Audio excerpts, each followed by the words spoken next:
Well, first and foremost, Brianna, I'd like to thank you for coming on the show. I greatly appreciate it.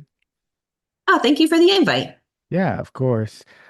So we talked a little earlier. You said you were going to the gym. I was just curious, what did you train today? I had hamstrings today. Okay. Do you generally like focus on legs like when you train, or do you kind of do like all body split?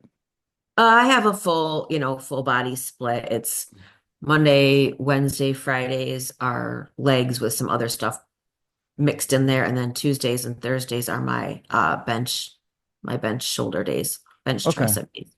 Okay. Do you usually like go heavy, or do you try to do like more volume work? It just depends on what I'm training. For bench right now, everything is heavy because I'm competing at the Arnold. Okay. So Okay. everything is heavy bench, and then we're in a leg building process. So it's a little bit of, mixture of both volume and weight for legs. Sure. Okay. And when you say you're competing at the Arnold, you're competing in powerlifting or Yes. okay. Yep. Yeah. Gotcha. Because I know you do both, right? You're a bikini I do. competitor. Okay. Yep. How's that? How do you because that's kind of like an interesting thing, right? Like to be a bikini competitor and like a power lifter at the same time. Like It's you definitely don't not see normal. that too much. Yeah. So I was Yeah, yeah. curious. If you talk to anybody in the bikini bodybuilding community, they're like, "Yeah, you need to not do that because it's not good." Like you're trying to keep yourself as small as possible, and yet you're moving these massive weights, which is like counterproductive. But Right. And that's um, kind of like what I was thinking. Do you is there a way that you manage that, or you just feel like your genetics kind of leads you to be able to do both? a little bit of both. So Mhm. I quit squatting heavy and deadlifting heavy because it was blowing out my waist. Gotcha. So I'm just a bencher. I bench only, Hmm. which actually plays into my strong suit because my upper body has always been stronger than my lower body. So like the bench just comes naturally to me. Hmm. So it really doesn't, I feel like it doesn't do a whole lot of damage. Got Is my upper body a lot more developed than what they're looking for in bikini? Yes, just because of the density of my muscle. Like if you were to put me up against, other bikini competitors, my muscle's more dense, but the ratio is just about the same. gotcha. So it's like Now it's they just have way better legs than I do. okay. And so do you when you say they have better legs, do you think that part of that is because you're like you said you're not squatting anymore? Is that correct? Or My legs have always been my downfall ever since I started competing.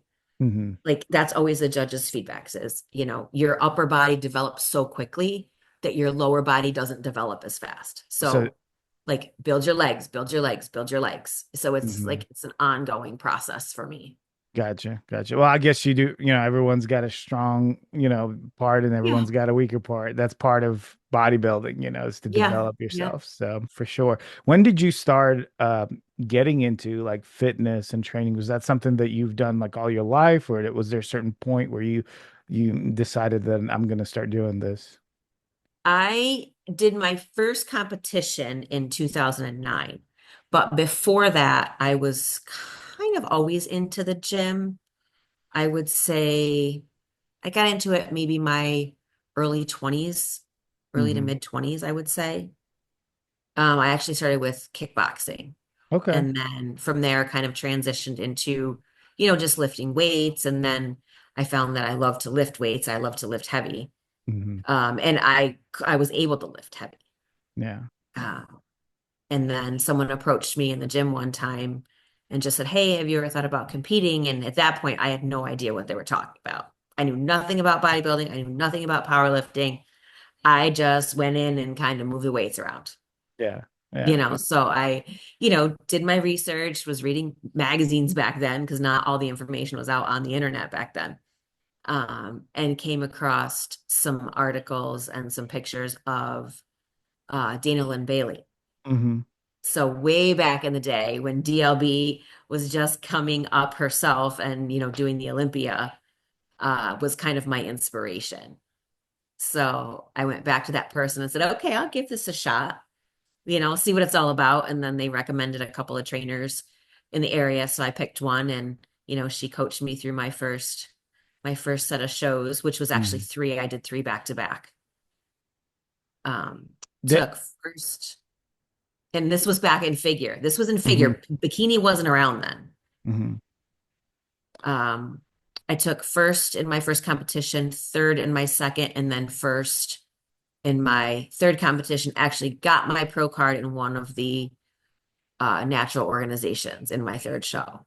Okay, so this is natural figure and Yes, you I won the only pro compete card. naturally. Gotcha. So how do you transition from figure to bikini? Like what made you decide to go that direction? Because you would think that with your development, up especially your upper development, you would have went up rather than down. Like so what made you I did decide? try physique once, Okay, and it just wasn't my thing. got it. It didn't feel right to me. Hmm. So, and again, my legs are my problem. If you look at any of my pictures, any of my past competition pictures, you'll see the difference. Yeah, it's yeah, that's interesting. When you were talking about, I'm looking through some now. The When you were talking about Dale Lynn Bailey, how wild is it? Just a little tangent. How wild is it that from when she won the Olympia to where women's physique is now? I mean, It's it's like day and night. crazy. It's crazy. What do you think about that? Like as far as just the industry in general, like seems to be a tendency to consistently get bigger, bigger and bigger and more muscular, more dense. I know the judges do, at some points try to pull it back, but it doesn't. It always seems like, two steps forward, one step back with that kind of Yeah. situation. Yeah. So Well, I think some of that is because, the use of and I apologize to your viewers if I offend anybody. This is just my personal opinion. sure, go ahead. I'm not judging anybody to each their own. Everybody's got their thing. Yeah. And I can get like, this is a hot topic for me. Like I get a little heated about this. And just because, my profession as a personal trainer is about health. Hmm. It's about healthy people staying healthy in what they do. So with the use of, PEDs and everything being so mainstream now, it's like everybody talks about it. It's just a thing in the gym. Like, oh, this is what I'm on. Oh, this is what I'm on. When I first started in, like, you didn't talk about that. I didn't even know that was a thing for many, many, many years. In the natural competition world. I'm like, what are these people talking about? Like, how are these people getting so big in the other sides? And then, I learned about it and I'm like, why? Why would you do this? I I don't understand that mentality. I just don't get it. The whole like addiction, I don't understand addiction. Why try something that you have the possibility of getting addicted to? Why? Mhm. Yeah, it can be very tragic. I remember to your point um about not knowing what performance enhancing drugs were, and I'm sure they were around, but Oh, I'm we're sure they we're were yeah around. yeah we didn't really know much about them. I remember I was wrestling at the time in high school, and I saw a couple of guys that were they looked unreal. And at the time, I was like, how is that even possible? Like one season they look like this, the next season they come back and look totally different. And, at the time, it boggled my mind. I thought I was doing something wrong. Like I wasn't training hard enough. And, now thinking back, and knowing what I know, I realize, oh, well, it's very clear to me what happened. But back then, Yeah, like but think about no that. one talked You're about that. you're wrestling in high school. Yeah. High school. And these kids, and you see it nowadays too. These kids are taking things that one, they probably know nothing about, and someone's just telling them how to take it back then anyway. Mhm. Yeah. Now there's a lot more information out there and people are more, and there's it's supposedly, controlled by the medical field and the PED clinics and all this and that and the other thing. But Mhm. you have people in their 20s who are jumping on stuff because they want to be big like this guy. Hmm. Like, first of all, you at that age, you don't need this. Your body's already going to develop quickly. You're setting yourself up to completely ruin your body for the rest of your life. And for what? What are you gaining out of it?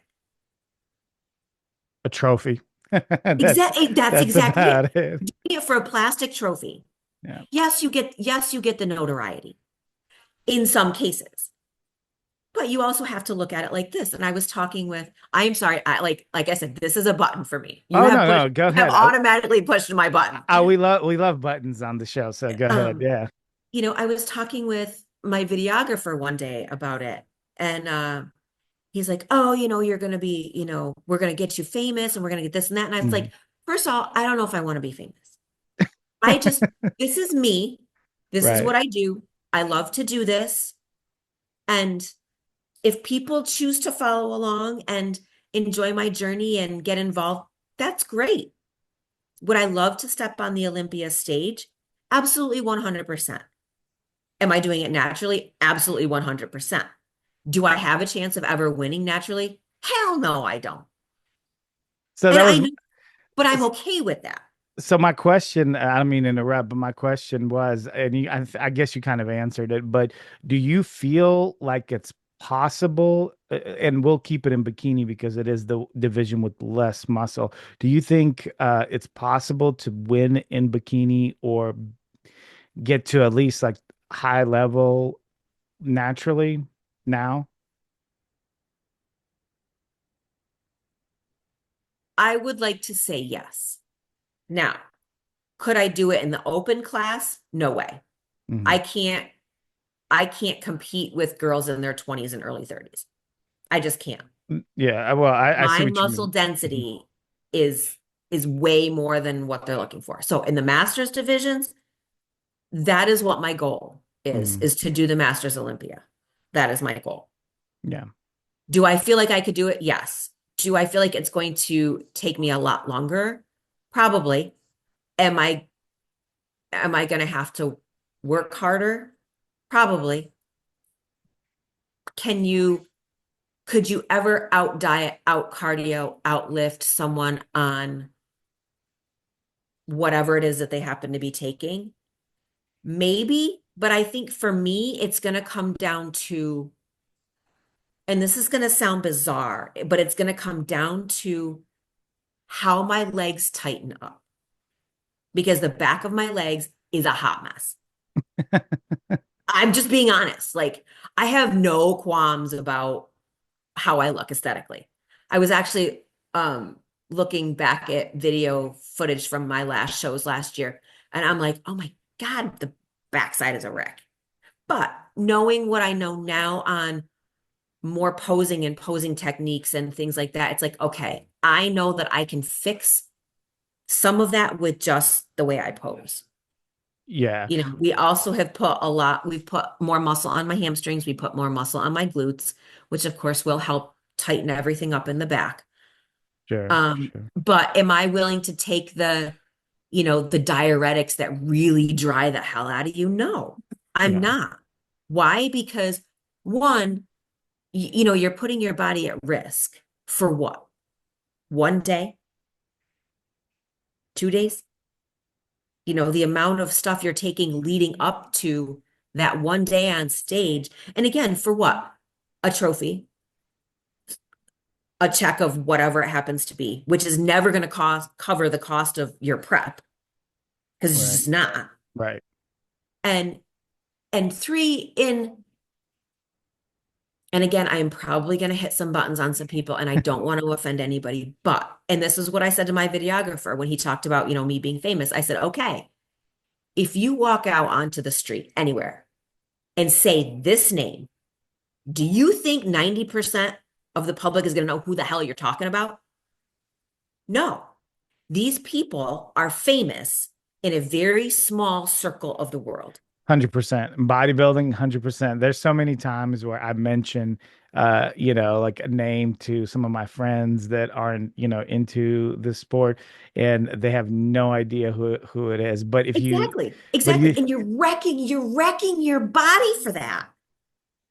Sorry. Yeah. Again, No, no, heated. no, you're fine. You're fine. You're fine. Well, I mean, you're not the first person that I've had on the show that's natural, and some of them are very passionate about it. And I completely agree. I mean, um, I think if you're able to stay natural, I think that's the best course of action because, uh, the consequences can be very dire. We've seen, many people pass away in our industry. And while the diagnosis might be, heart attack or this or that, you can't help but believe that the years of excessive use has precipitated those heart attacks or precipitated those issues that they've had.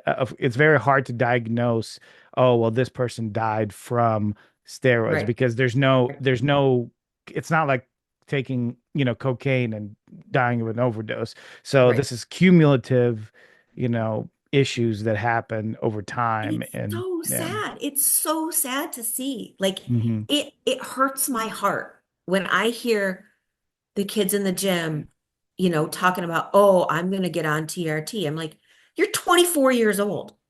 What the Yes. hell are you doing? Like, you're an idiot.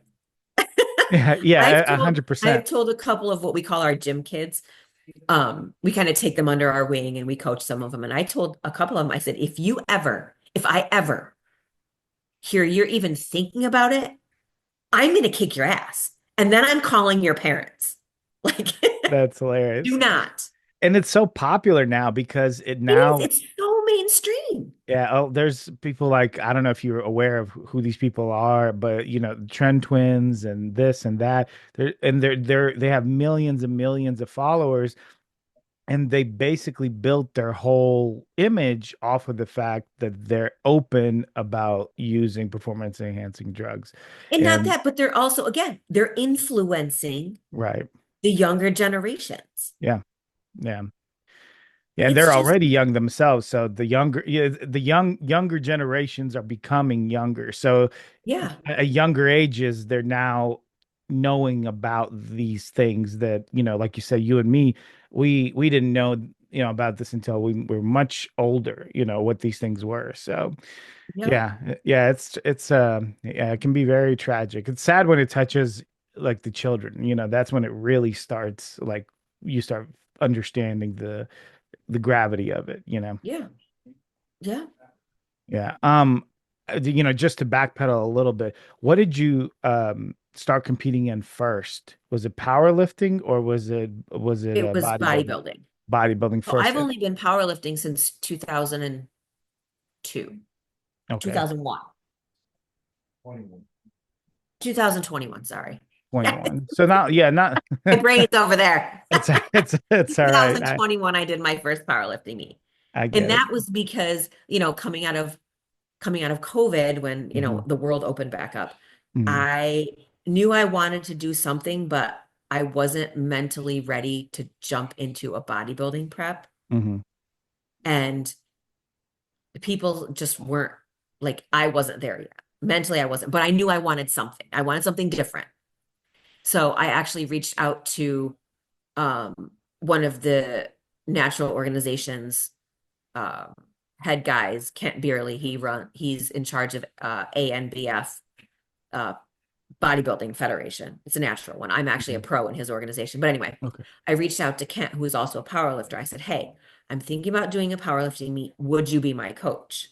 Hmm. And he's like, yep, I have a meet in here in New Jersey that I'm hosting. Let's make that your first one. So he coached me, ran me through the first couple of stages of my program. And then I felt like he kind of lost track of me Hmm. and just was like, and again, this is me not knowing anything about the powerlifting sport and how the programs were designed. He just kept giving me the same program over and over and over again and was just changing. Okay, each week it was like 65, then 70, then 75, then 80, but the numbers kept going up. Like the Hmm. percentages were still the same. Looking back now, I'm like, okay, that's what you're supposed to do. Hmm. But Back then, I didn't know that. Right. So I had picked up um, a client and was working with him at the time, and just happened to mention in passing that, oh, I'm doing a powerlifting meet. I don't feel like my coach is really paying attention to me anymore. And he happened to mention, hey, I coached the Special Olympics powerlifting team. And I was like, Mhm. no, I didn't know that. And he was like, well, do you want me to take over your coaching? So, long story short, he became my coach and is now my fiance Well, and coaches that me worked. for everything. That worked out then, huh? That worked out. It worked out.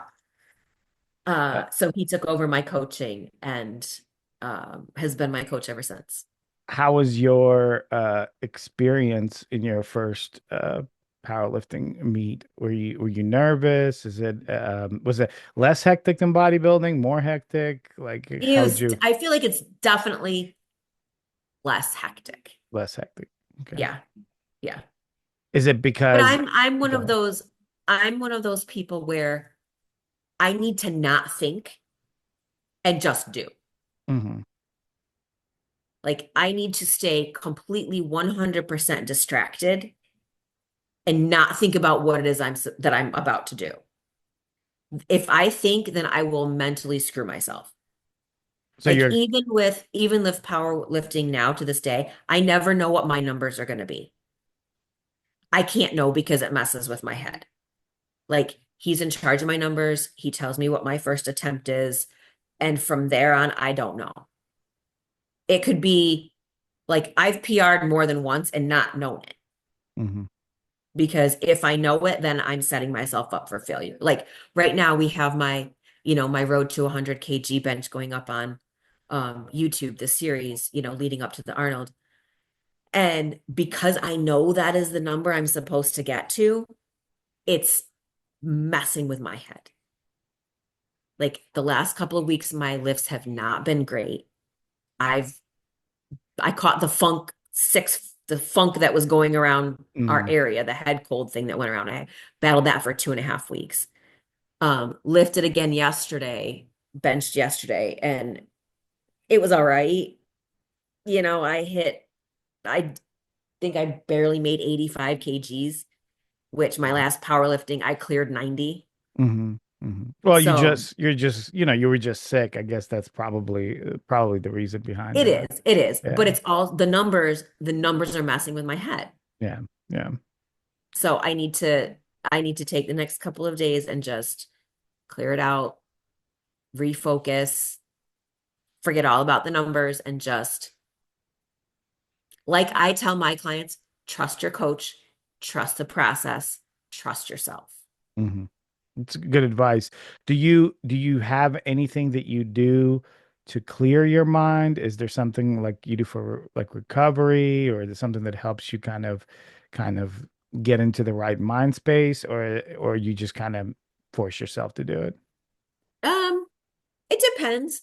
Sometimes I just need to go and like go for a hike in the woods and just be in the quiet in Hmm. nature and go find a log to sit on in the freezing cold weather and just sit there.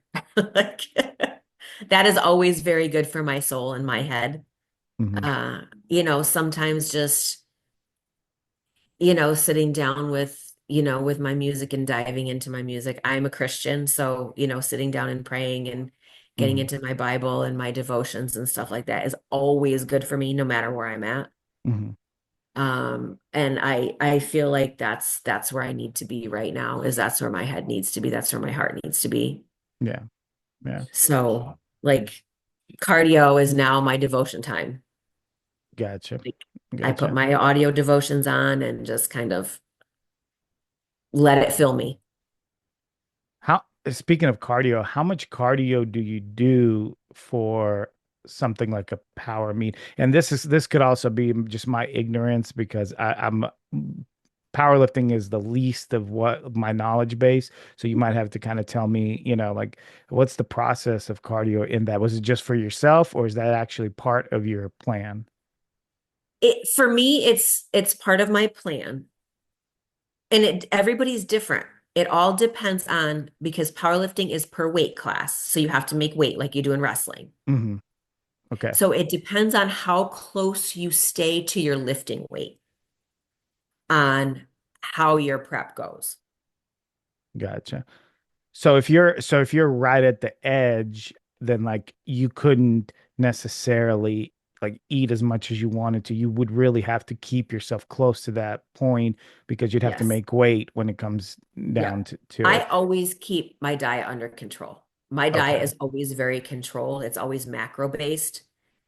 I'm usually, so I lift in the 60 kg class, which is 132 top. I can't Hmm. weigh any more than 132 pounds. I try to stay between like 134, 136, 138 is a little high for me. Hmm. Like I've been there and we've battled getting the pounds off because, I'm an old lady, 46 years old. My body doesn't like to lose weight the way it used to when I was younger. Hmm. So it's a little harder for me. So we usually implement cardio, a couple weeks out and just slowly let the weight come off of me. Got it. And then Do you adjust your diet at all or no? Just the cardio does it. we will play around with my macros a little bit, but Mhm. again, you want to have as much fuel as you can for the energy, for the strength part of it. So we try and find that balance where I'm still staying strong, my calories are still high, but I'm able to lose just enough weight at a slow pace. Does that make sense? Yeah, yeah, totally. So sometimes it's just a matter of if my calories are at 2,200, which I think is what I'm at now, doing 20 minutes of cardio a day, I can lose like half a pound a week, Right. depending water fluctuation. My body fluctuates water like crazy. Like I'll go up at 2 or 3 pounds of water in a day, So, literally overnight. That's a complete freaking head game. You get yeah. on the scale one day and you're like 132, and you get on the scale the next day you're 136. You're like, what the hell? I didn't put 4 pounds of muscle fat on overnight. It's Right. just me, I just know that's water retention. But as long as I can, that baseline is right there, then I know I'm good. But throwing in 20 minutes a day of cardio, keeping my calories at 2,200, my body will slowly start to lose the weight it needs to lose. Now, if we need to up it to 30 minutes because I'm not losing it, then we will. But we try and keep my calories up there. So you mentioned water. I was kind of, when you mentioned that, I got a little interested. So you said that you don't take any kind of diuretics, right? Correct, as well. Mhm. Okay. Nope. So when you weigh in for a power lifting meet, do you go through cutting weight like I will naturally? do a water deplete. Yep. Okay, you do. So how much Yep. water would you like lose from the moment you start to weigh in usually? It depends. Usually I can drop about 3 to 4 pounds. Hmm. The last couple weigh-ins, I've only dropped about two, which has been very frustrating because I've just come in, I'm just making weight. Yeah. It's interesting because in wrestling it's like that too. It's like I used to cut so much water and that was part of like I loved wrestling itself, but I hated cutting that much water to get into weight classes, and especially in when you're younger, everybody's gunning for those weight classes that so it just becomes like a real frustration. I was just curious in powerlifting how how that Yeah. worked, but Well, there's uh, an algorithm too. It depending on how your score plays out.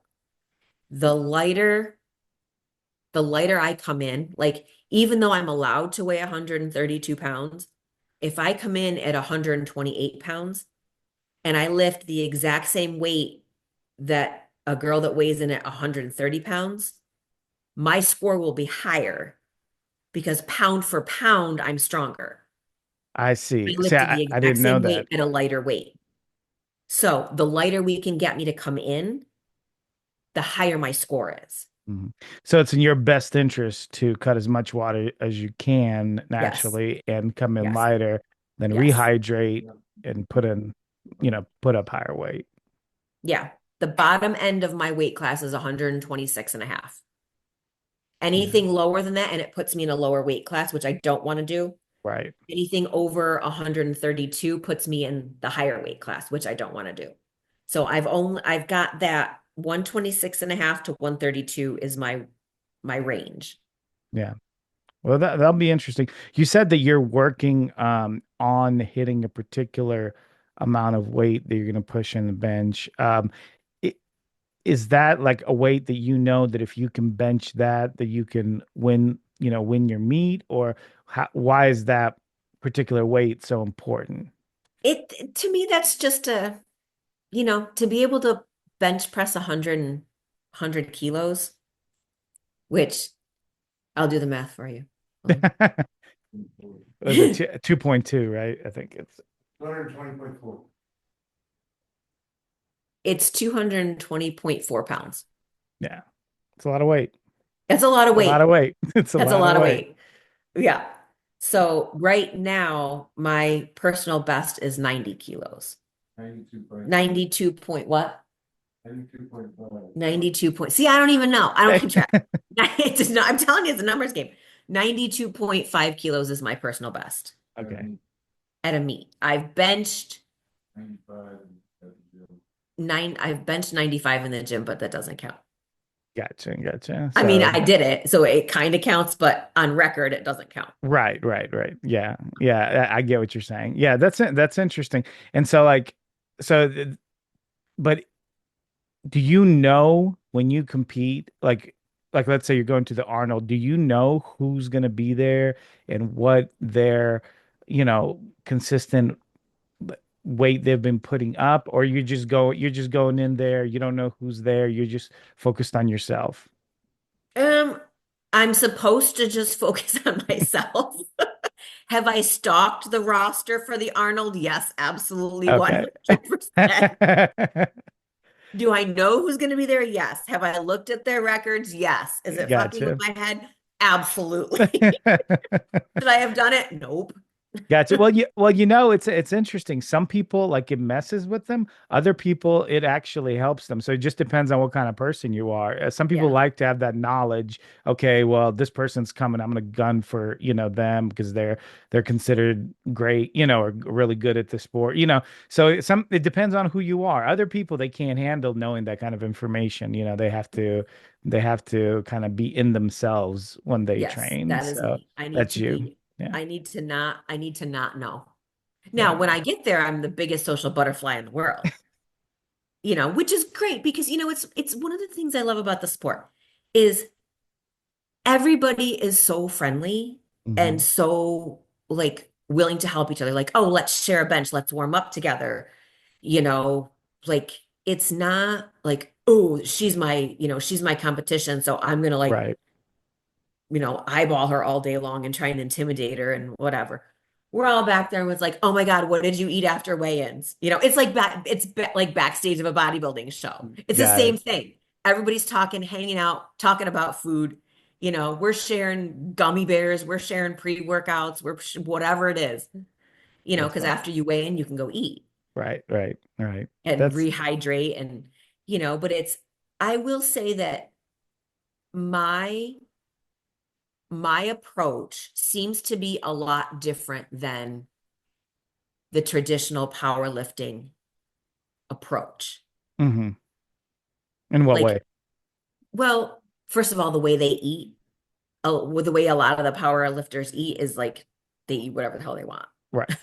And that's kind of what I have third person view. That's what I've seen, or at least that's how it appears to someone Mhm. like me. So it's interesting when you're, because I'm looking at your pictures and everything, and you look lean, sharp, and it's like that I doesn't. am usually definitely the leanest one there. Yeah, yeah. So we take the weight cut, the same protocol as we would if I was prepping for a show, Hmm. where a lot of people are, the last couple of days before the meet, they're spending hours and hours and hours doing cardio, trying to just burn off, burn off, burn off whatever they can get off.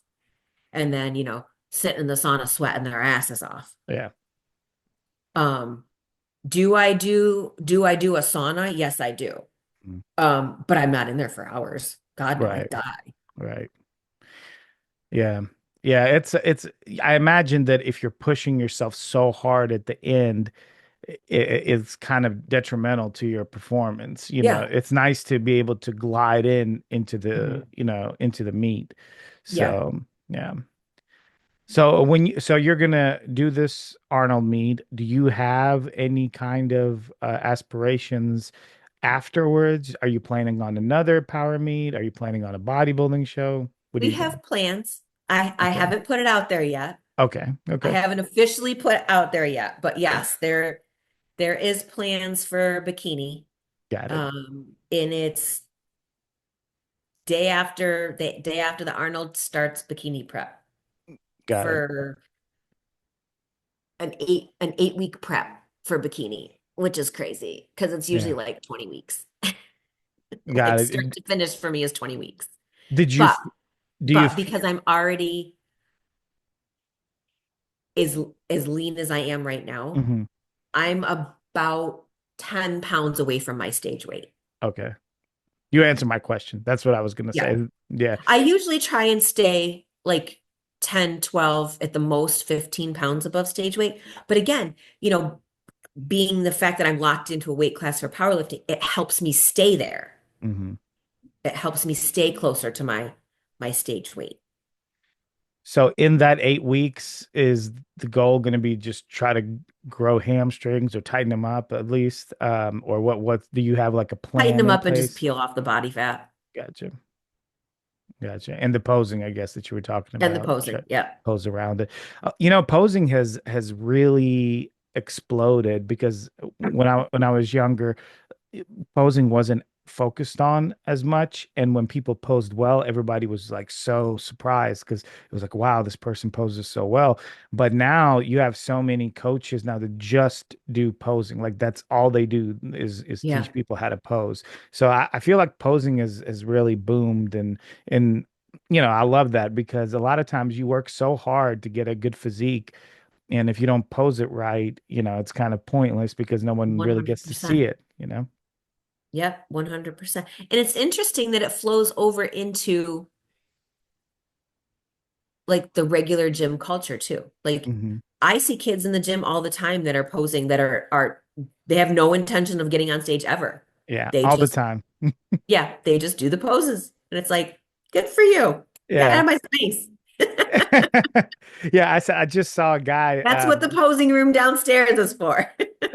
I just saw a kid like doing like double buys or something like that in the gym in the mirror in between his sets and I'm like he's not competing. I know that. But somewhere down the line he saw somebody or looked at a show or something Yep. like that now he's picking it up. So, yeah. Yeah. It's really cool. Really I cool. think it's great. I think it's great. It is a workout.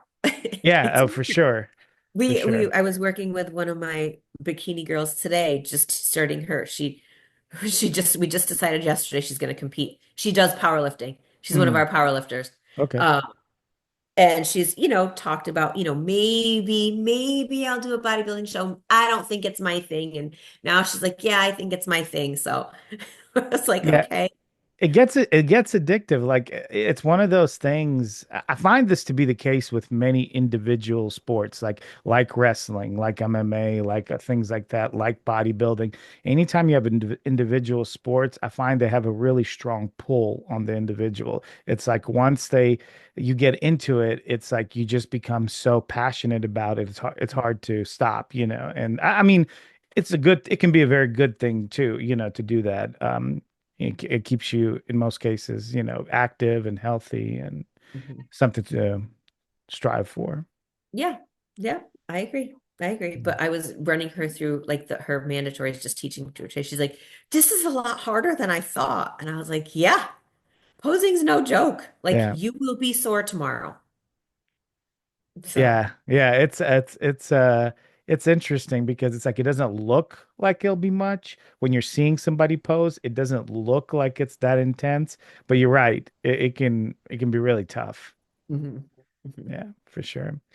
Well, Brianna, I'm really thankful for your time. I know that you've had a podcast right before me, so I really appreciate you jumping on mine as well. And I know Oh, you're absolutely. busy. I appreciate the invite. Yeah, Thank you. of course. And I'll be at the Arnold as a spectator, so hopefully I'll see you Oh, there. fantastic. Yeah, Let me know. We'll catch up. absolutely. I'm gonna be there all week. So I'm getting there. We always arrive like 4 days before because it gives me time to settle in, relax, get used to the surroundings, you know, um, like get my food situated because Right. food is I prep all my own food. Like during preps, there's my Yeah. coach. There's my coach and fiance. Um, like I don't do a lot of eating out. I don't do Mhm. because I have to stay in control. I'm Smart. a Yeah. control freak. I'm inwardly a control freak. Just don't tell anybody. But No one will know. no one will know. Um, but yeah, we'll be there ahead of time. So shoot me a message. Maybe we can catch up. Yeah, yeah. My wife and I will be there, so yeah, it'll be great to catch up with you guys. All Fantastic. right, you take Fantastic. care. Have a Thanks, you great too. day. All right, bye-bye. All right.